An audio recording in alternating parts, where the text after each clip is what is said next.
Пайгамбарыбыз саллаллаху алейхи ва саллям айткан, кайсы аял болсун 5 мал намазын окуса, орозосын тутса, Рамазан айдагы орозосын тутса, күйөөсүнө баш ийсе, авирин сактаса, бейиштин 8 эшиги тең ачык, кайсынысына каласа кире берсин деди.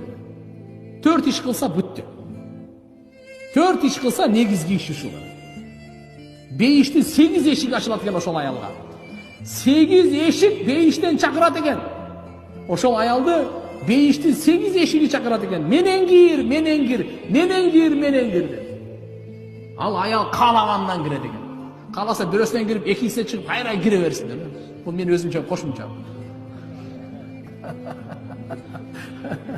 Бирок 8 эшиги тең ачык.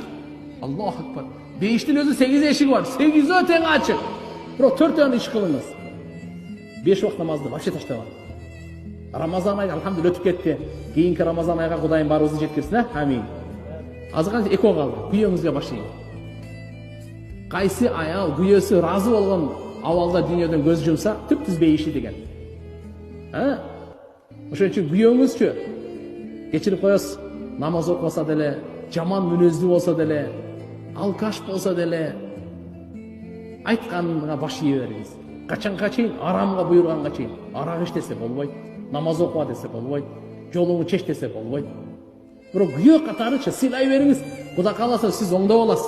Алла Таалам сиздин дуаңыздан, сиздин мүнөзүңүздөн, сиздин мамилеңизденчи Алла субхана сиздин даражаңыз итак эле турат. Итак эле сиздин бейиште улуу даражаңыз бар. Бирок сиздин да дуаңыз текке кетпейт. Иншалла мына күйөөңүздү Алла Таалам иншалла мындан жогору көтөрөт. Эртеби кечпи эсине келет, акылына келе турган күн келет. Болбоду дегенде мен айбан экенмин деген түшүнүп келет. Эгер ошончолук эле боло турган болсо. Так что сиз иншалла бекем болуңуз, Кудай кааласа. А эгерде машалла намаз окуп сизди жакшы караса, нур үстүнө нур. Анын көзүн карап туруңуз анда. Айт электе түшүнүңүз эмнени каалап атканын.